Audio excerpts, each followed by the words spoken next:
Amém. Graça e paz, irmãos. Queria convidá-los a abrir suas Bíblias comigo. Primeira Epístola de Pedro, primeira carta de Pedro, capítulo 4. Como tema dessa noite, vamos falar sobre servir, o ano do servir. Amém? Senhor, nessa noite eu quero agradecer pela rica oportunidade de estar aqui para ministrar a Tua palavra mais uma vez. Não por causa de mim, mas apesar de mim. Que o Senhor seja entronizado e adorado nos louvores do Seu povo.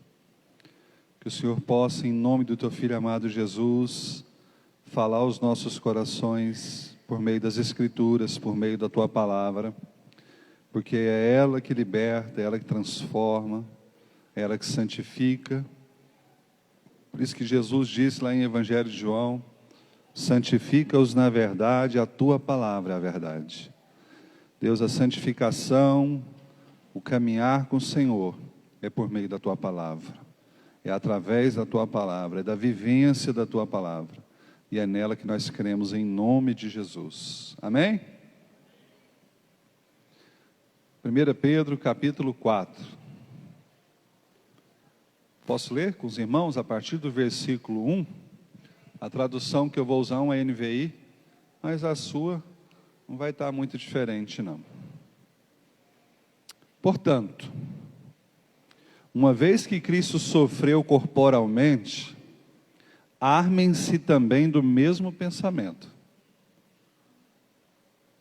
1 Pedro capítulo 4. Portanto, uma vez que Cristo sofreu corporalmente, armem-se também do mesmo pensamento. Como assim? Que nós vamos sofrer também corporalmente. Pois aquele que sofreu o seu corpo rompeu com o pecado, para que no tempo que lhe resta, não viva mais para satisfazer os maus desejos humanos, mas sim para fazer a vontade de Deus. No passado, vocês já gastaram tempo suficiente fazendo o que agrada aos pagãos. Naquele tempo, vocês viviam em libertinagem, na sensualidade, nas bebedeiras, orgias e farras, na idolatria repugnante. Versículo 4. Eles acham estranho que vocês não se lancem com eles nas mesmas torrentes de imoralidade, e por isso os insultam. Contudo, eles terão que prestar contas àquele que está pronto para julgar os vivos e os mortos. Por isso mesmo o Evangelho foi pregado também a mortos, para que eles, mesmo julgados no corpo, segundo os homens, vivam pelo Espírito segundo Deus. Verso 7, a fim de que o fim de todas as coisas está próximo. Portanto, sejam criteriosos e estejam alertas. Sejam criteriosos e estejam alertas. Dediquem-se à oração. Sobretudo, amem-se sinceramente uns aos outros, porque o amor perdoa muitíssimos pecados.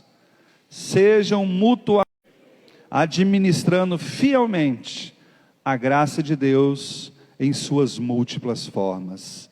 Se alguém serve, faça com a força que Deus dá, ou com Deus provê, de forma que em todas as coisas Deus seja glorificado, mediante Jesus Cristo, a quem seja a glória, o poder, para todo sempre. Amém.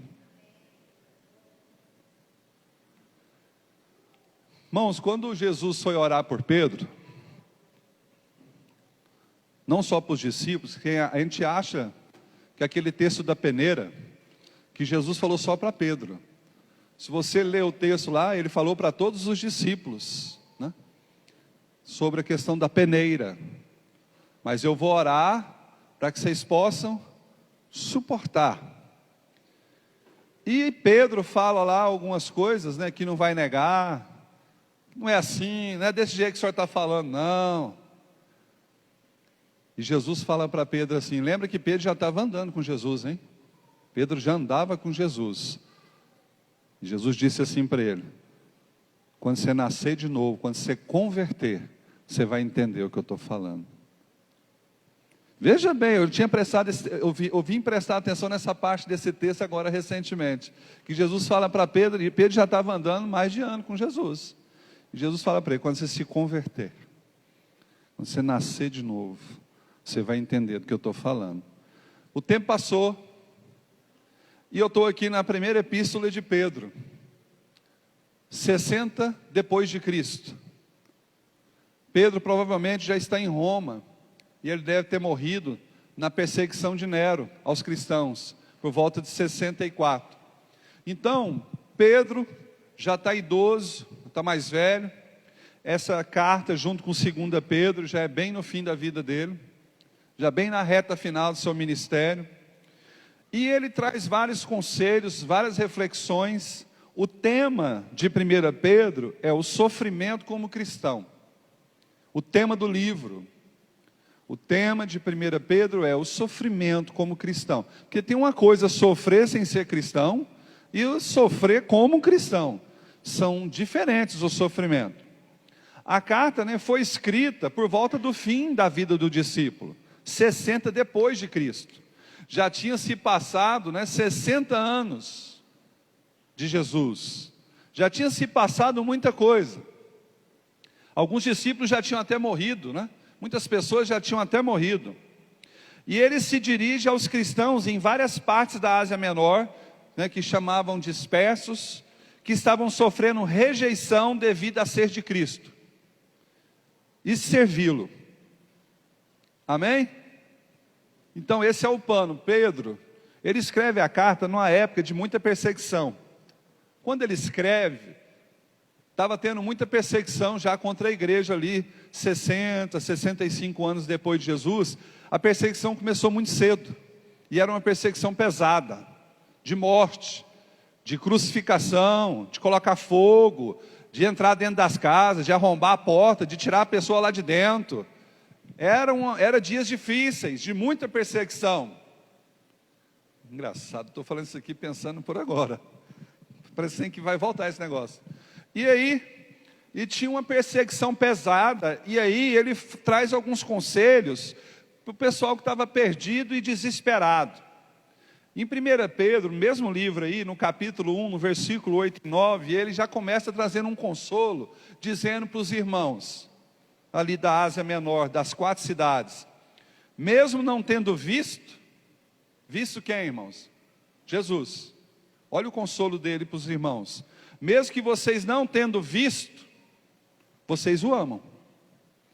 Apesar de não o verem agora, vocês creem nele e exultam com alegria indivisível e gloriosa, pois vocês estão alcançando o alvo da sua fé, a salvação da sua alma.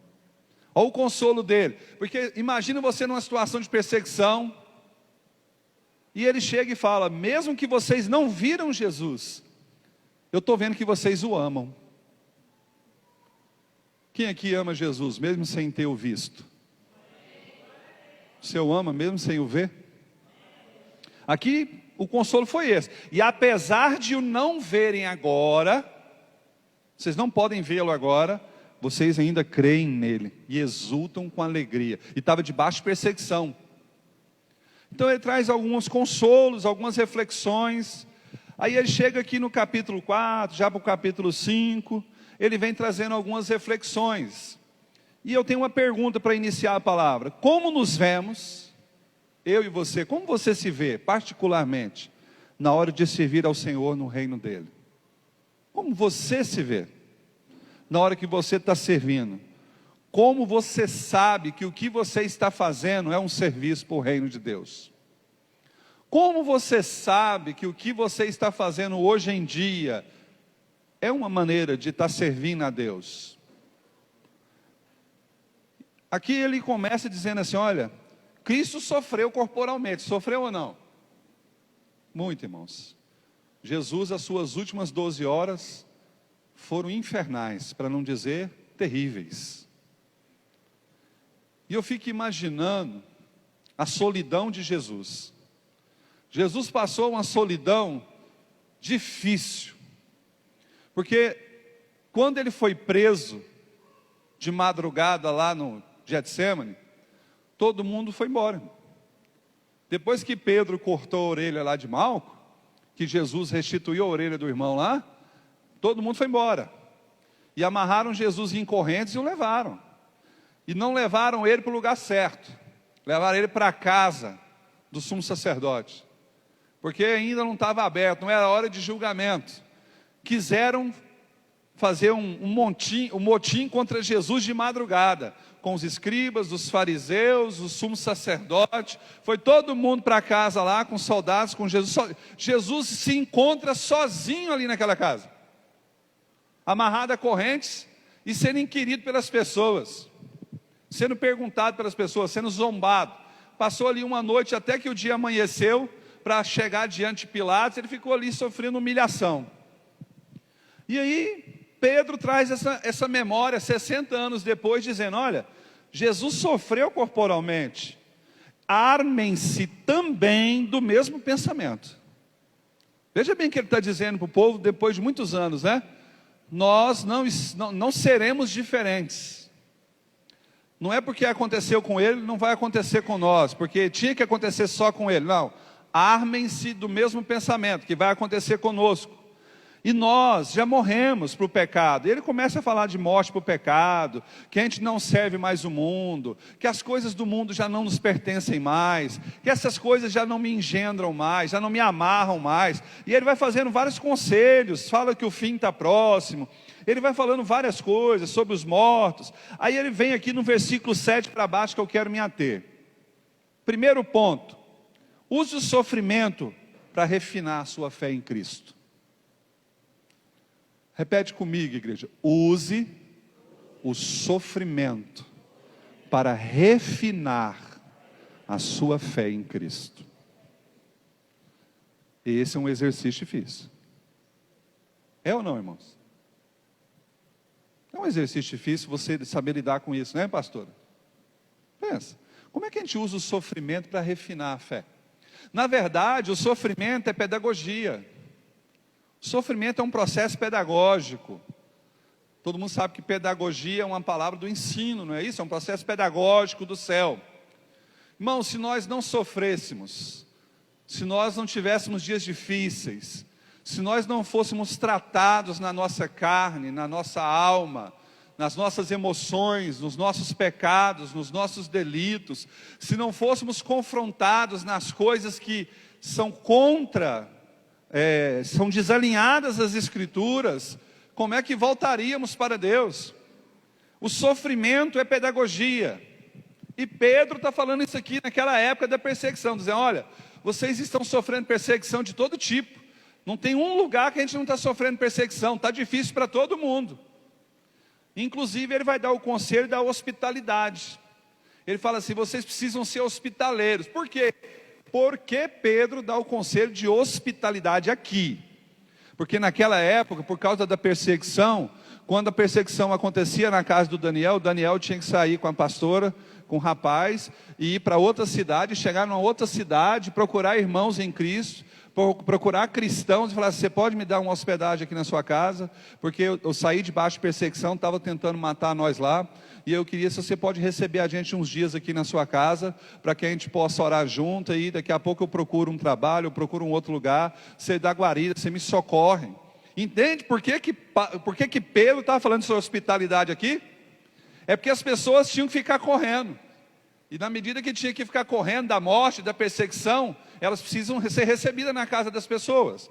E ele dá até esse conselho, ele diz: olha, o fim de todas as coisas está próximo, portanto, sejam criteriosos e estejam alertas. Você se considera uma pessoa criteriosa e alerta? Você, individualmente, não estou falando para todos, estou falando de maneira individual. Você se considera uma pessoa criteriosa e alerta? O que é ser criterioso? As coisas que acontecem, está na luz das Escrituras, são profecias bíblicas, está na palavra, é Deus que está conduzindo isso. Não é Deus que está conduzindo isso. Você está alerta, você presta atenção no que está acontecendo, você está sempre alerta para não ser enganado. E ele fala, olha, dediquem-se à oração. Quantos acham que esse conselho de Pedro foi importante naquela época? E você acha que esse conselho é importante hoje? Quem acha que a gente está precisando de dedicar mais tempo à oração? A oração, ele fala, amemos sinceramente uns aos outros. Essa fé. Porque existe uma meta. Você sabia que existe uma meta para todo cristão? Você sabia que existe uma meta para todo cristão? Não tem, pastor. Tem, está lá em Efésios. Paulo escrevendo aos Efésios, ele diz a régua e ele diz a meta que todo cristão tem que alcançar um dia. Qual que é? Até que todos cheguemos aonde? A plenitude, a medida e a estatura. Então existe um lugar para ir ou não? E quem está indo para esse lugar? Essa é a pergunta.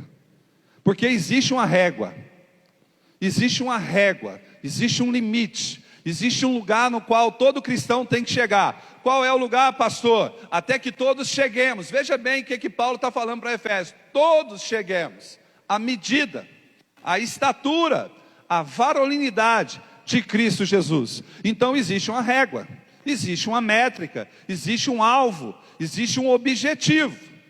E qual é o objetivo? Ser como Jesus, se parecer como Jesus, agir como Jesus, pensar como Jesus, amar como Jesus, servir como Jesus, orar como Jesus. Tudo em nossa vida tem que ser baseado em Jesus. Jesus é a régua, Jesus é o nível. Aí você fala assim, você está louco, essa régua está muito alta. É igual salto com vara em Olimpíadas, não é? O cara vai tentando salto mais alto, para ver quem é que vai ganhar a medalha de ouro. Não é assim. Não é que a régua está alta, a régua é da mesma altura para todo mundo. A régua é assim para mim, é para o pastor Geraldo, é para o pastor Daniel, é para você, é para mim. A régua é da mesma altura para qualquer pessoa. Até que todos cheguemos. Quem aqui quer chegar à medida de Cristo na sua vida? Tem alguém aqui que acha que já alcançou? Que se você achar que já alcançou, então não tem mais lugar para ir, não é verdade? Quer dizer que você já chegou no nível hard do conhecimento. Então aqui no capítulo 7 ele alerta sobre oração, sobre ficar criterioso. Como eu vou saber as coisas das quais vocês estão precisando espiritualmente se eu não oro por vocês e vocês não oram por mim? Como nós vamos saber o que Deus tem para a sua vida, para a minha vida, se a gente não se dedicar à oração? Como eu vou saber quais são as ações espirituais, os caminhos pelos quais eu tenho que trilhar em 2023, se eu não me dedicar à oração? Não tem jeito de ouvir o que Deus vai falar. Os irmãos entendem? Amém? Qual que é o primeiro ponto? Use o sofrimento para refinar a sua fé em Cristo. Segundo ponto, que Pedro vai falar aqui: use os dons espirituais para o reino de Deus, e não para a sua promoção pessoal. Seremos muitas vezes insultados, por seguir na direção oposta ao mundo.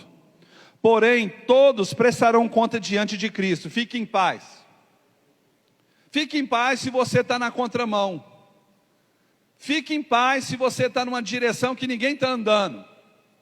Eu assisti um filme uma vez sobre terremoto, e a menina tinha um pai, bombeiro, que criou ela desde criancinha, orientando, porque morava numa fenda, né, numa placa tectônica cheia de fendas, então era um lugar sujeito a muito terremoto. Então ela cresceu com muita instrução do pai bombeiro. E o pai dizia para ela, se um dia começar muitos terremotos de escalas altas e começar a cair para cá, e só ela e o irmão estão andando para cá. E aí todo mundo fala assim, vocês vão morrer. E ela falou, não, eu não vou morrer. Meu pai me orientou, não. Vocês podem ir para lá. Eu vou para cá. Ela foi sozinha com o irmão para cá. Aí mais uns 2 acreditou nela e foi com eles. Mas todo mundo foi para a morte. escute uma coisa. Você tem certeza que você está andando em direção à medida certa da régua? Tem certeza que você está usando os dons para servir a Deus? Irmão, se você está na direção oposta do mundo, isso é bom. O dom é para servir os outros e a Deus fielmente, a graça em suas múltiplas formas. Veja aqui para mim, no versículo 9. No versículo 8 ele diz assim: sobretudo, amem-se sinceramente uns aos outros. Uma preocupação de Pedro com a perseguição era que as pessoas deixassem de se amar. Por quê? Porque a gente ficava pouco tempo junto. Como tinha muita perseguição, muita morte, não ficava muito tempo no mesmo lugar, ele tinha medo que as pessoas deixassem de se amar, né? Esquecessem umas das outras, deixassem de orar umas pelas outras. E ele pega e fala: olha, toma cuidado, amem sinceramente uns aos outros. Eu posso amar você em qualquer distância. Nós precisamos, quando eu oro para alguém, eu estou dizendo que eu amo essa pessoa, mesmo que ela esteja a quilômetros de distância de mim. É assim que a gente faz com missões, com obra missionária. A gente ora por missionários, clama por missionários. Por quê? Porque eles precisam de oração. Ou você acha que a oração não tem poder no mundo espiritual? Porque se você não ora, se eu não oro, em casa com a família, se eu não oro com a minha esposa ou com os meus filhos, se eu não oro em casa, se eu não oro na igreja, se eu não oro no meu serviço, se eu não oro no trânsito, se eu não oro em lugar nenhum, eu só oro domingo à noite na igreja, só na hora que o pastor pede, o que vai acontecer com você? Eu tenho muita preocupação. Se a sua vida, se a nossa vida de oração é só esse momento aqui, das 7 até as 8h30.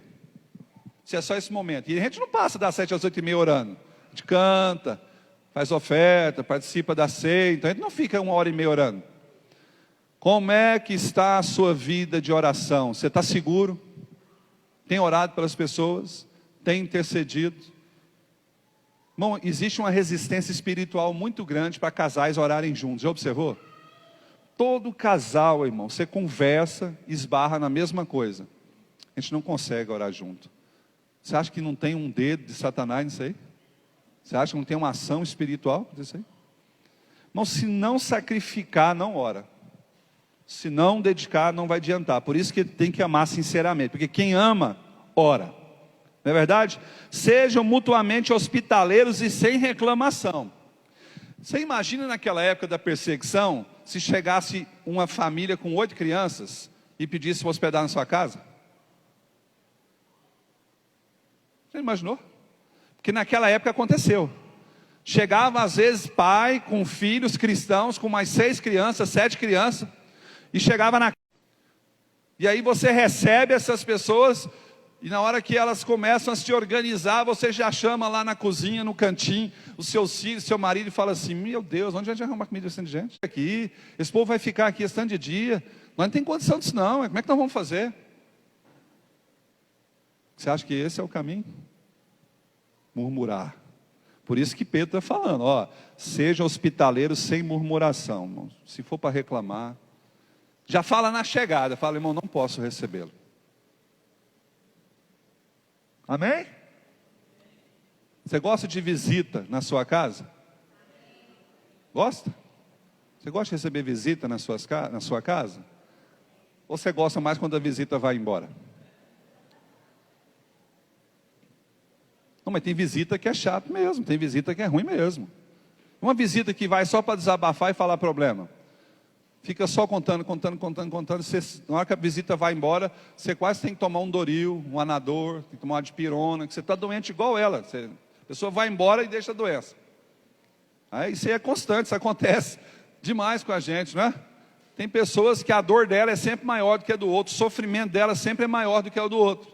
E nós temos que aprender a ouvir as pessoas, orar pelas pessoas, servir as pessoas, porque não adianta a gente ficar pensando na régua que a gente tem que atingir, mas é pensando que é aqui que eu estou vivendo aqui, existe um nível no qual eu tenho que chegar e eu quero passar a minha vida aqui. Não adianta nada.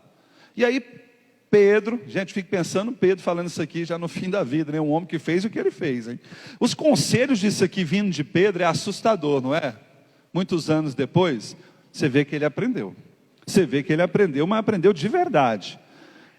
Versículo 10. Cada um exerça o dom que recebeu, o quê? Para? O que está escrito aí na sua Bíblia? Exerça o dom para fazer o quê? Para servir. Se você fala bem, se você prega bem, se você é bom para ganhar almas, se você é bom para fazer amizade, se você é bom para relacionar, se você é bom para receber pessoas na sua casa, se você é hospitaleiro, se você é uma pessoa amiga, companheira, fiel, leal, as pessoas ficam com você por 2 horas e já te amam, gostam de você, já quer seu telefone, já quer estar do seu lado, já quer andar com você. Irmão, isso é dom de Deus, isso é presente de Deus. Você precisa de usar isso como instrumento para a glória de Deus. Isso não é seu, é dele, é ele que te deu. Aqui diz que Deus te deu o dom, e você exerça o dom para servir os outros, administrando a graça de Deus nas suas múltiplas formas. Amém? Nas suas múltiplas formas. Se alguém fala,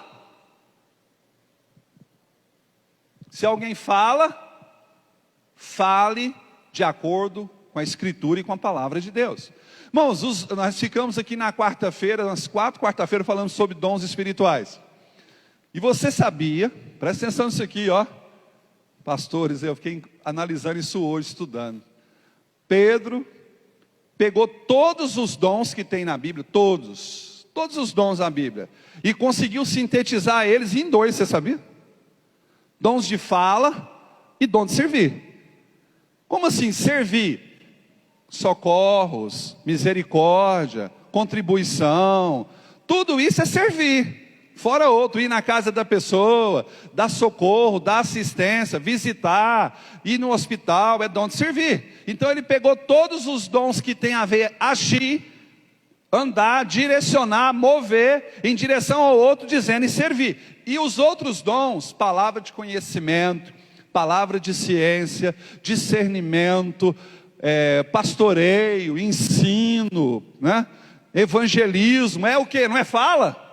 Olha o tanto que o homem teve a sacada. Falou, olha, faz o seguinte, se você tem dom para falar, se você é bom para falar, fala de acordo com a palavra de Deus. Se é para orar, ora, se é para pregar, prega, se é para evangelizar, evangeliza. Se você é bom nisso, faça. Desenvolva. Terceiro ponto, servir as pessoas é a maior chamada da fé cristã no Evangelho. Toda força que temos, é Deus que provê. A gente não tem força em nós mesmos.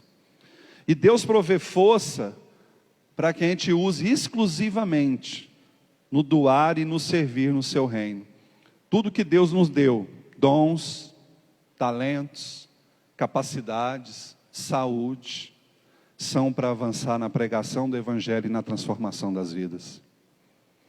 Tudo que Deus te deu é para usar no reino dEle, é para Ele, é dEle.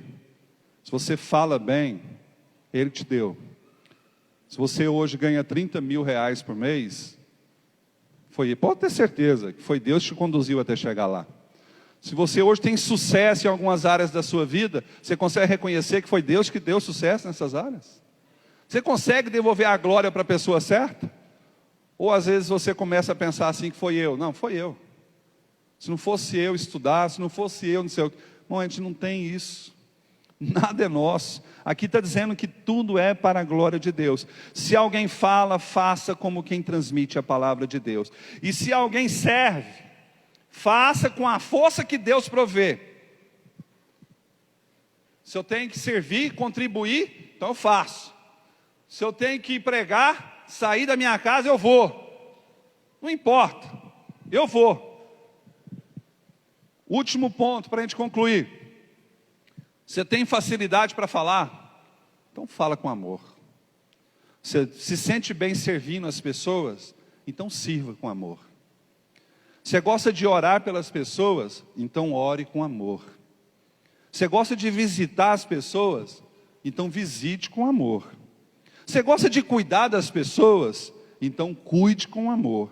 De qualquer forma, seja sempre achado, servindo ao Senhor Jesus com amor. Eu estou falando que esse ano é o ano do servir, mas essa decisão é sua, é minha, é individual.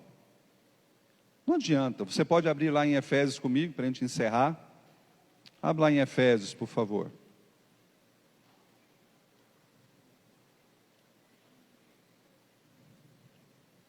Efésios, o livro de Efésios.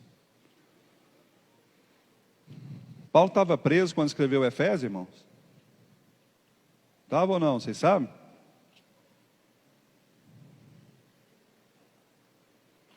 Amém? Capítulo 4. Pronto? Capítulo 4, versículo 11 a seguir.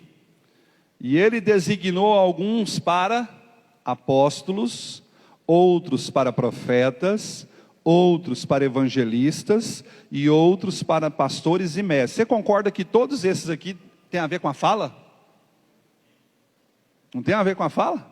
Você entende o que Pedro estava falando lá? Se o seu dom é falar, então fala. Tem que exercer, certo? Amém até aí? Versículo 12. Com o fim de preparar os santos para a obra do ministério, para que o corpo de Cristo seja o que, igreja? Agora veja a régua da vida cristã. Até que todos alcancemos a unidade da fé e do conhecimento do Filho de Deus, e cheguemos à maturidade, atingindo a medida da plenitude de Cristo Jesus. Quantos querem atingir a maturidade? Quantos querem atingir a maturidade? Então fala, então serve. Gente, eu fiquei encabulado, como é que o apóstolo Pedro conseguiu pegar todos os dons, Daniel, e colocar só em falar e servir? Olha bem a capacidade do homem que o Espírito Santo deu para ele quando estava escrevendo. Fala, se você tem talento nessa área, usa. Se você não é bom na parte aqui, então você é bom na outra, serve. Então só tem jeito de ser bom em duas coisas na vida cristã: falar e servir. Em que, igreja? E em que você é bom? Aonde você desenvolve o seu potencial? Aonde você se sente melhor em Deus? É um desses lugares que você vai ocupar. Eu não posso fazer por você aquilo que só você e Deus tem poder para saber.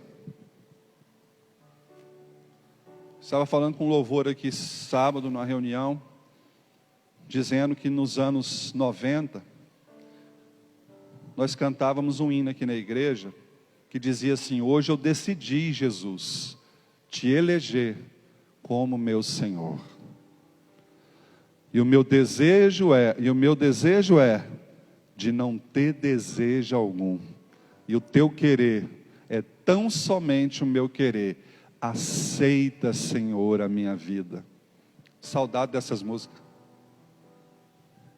Saudade dessas canções que sabiam o que estava falando. Queria que vocês se colocassem de pé. Você que nos visita, muito obrigado por estar aqui nessa noite. Você que voltou de férias, que estava viajando, estava nas estradas, está de volta. Eu achei que o irmão ia morar em Cuiabá. Deus do livro, uma cidade quente daquela, acabou que lá para Cuiabá é animado. Simone, graças a Deus, mais o Cleide voltou para casa. E outros que estavam viajando, que estão voltando aí, sejam bem-vindos. Eu quero dizer para você, irmãos, há lugar para você no caminho. Há lugar para você no reino dele. Basta você se dispor. Queria que nós dessemos as mãos como igreja, unisse os corredores, se você puder. Se alguém puder abraçar ali o casal visitante, ficar ali perto deles, uma esposa, um esposo, ali junto com eles, seria muito bom.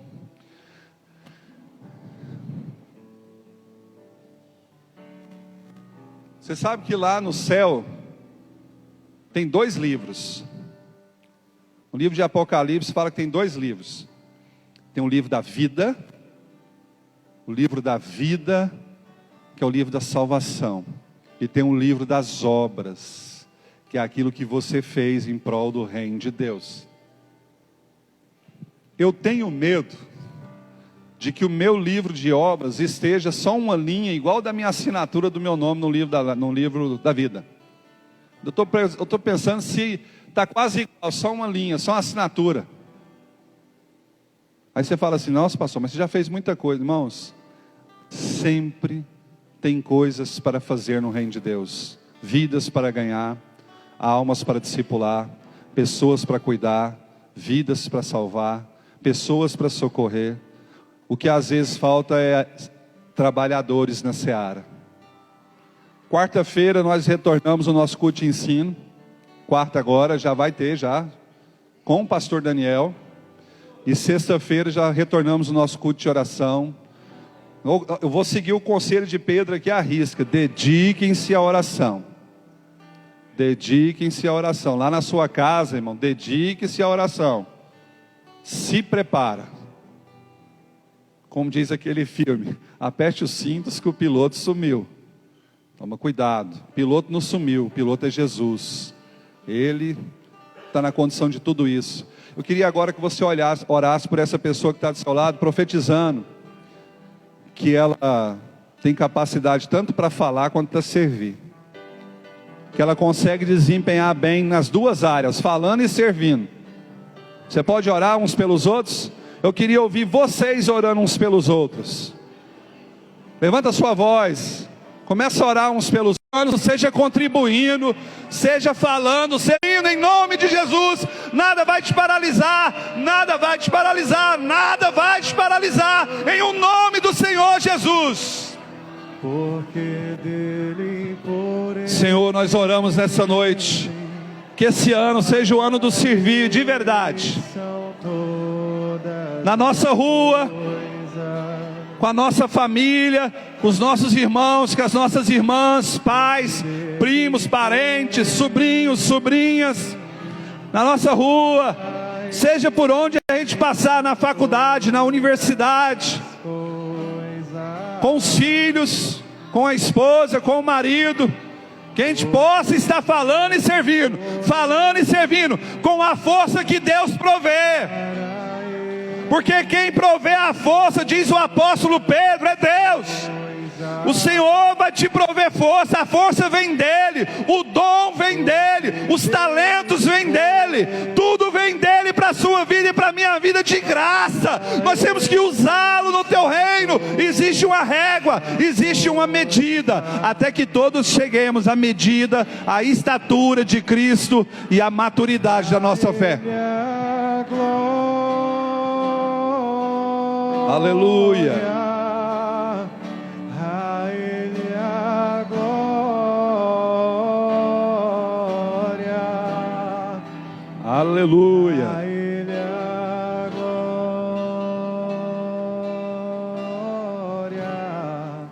Para sempre. Fica de olhos fechados, por favor. Você que está aqui nessa noite, se tem alguém nos visitando que não entende por que a igreja evangélica, por que a igreja de fé protestante faz apelo, pergunta, né, você quer aceitar Jesus? Por que a gente pergunta se a pessoa quer receber Jesus como Senhor e Salvador? Não é aceitar, é se ela quer aceitar ser recebida, porque Ele já te encontrou. Às vezes é eu e você que não quer. A Bíblia diz assim, lá em Mateus capítulo 10, versículo 31. Aquele que me confessar diante dos homens, eu também o confessarei diante do meu Pai que está nos céus. Mas aquele que me negar diante dos homens, eu também o negarei diante do meu Pai. É por isso que a gente faz esse apelo. Porque tem que ser uma confissão pública. Que você levanta a sua mão e diz, eu quero. E nós, como igreja, como noiva, temos que te ajudar. Se alguém quer aceitar Jesus como Senhor e Salvador, recebê-lo, levante a sua mão, nós vamos orar por você. Se você quiser reconciliar, entende que estava longe, estava desgarrado, como ovelha sem pastor, você tem um pastor, pastor da nossa alma, Jesus. Levanta a sua mão, nós vamos orar por você. Se não tem, nós louvamos a Deus pela sua vida. Amém? Estende as suas mãos, que o Senhor te abençoe e te guarde. Que o Senhor faça resplandecer a luz do teu rosto sobre ti e tenha misericórdia de ti. Que o Senhor sobre ti levante o teu rosto e te dê muita paz. Amém? Boa semana, em nome de Jesus. Deus abençoe.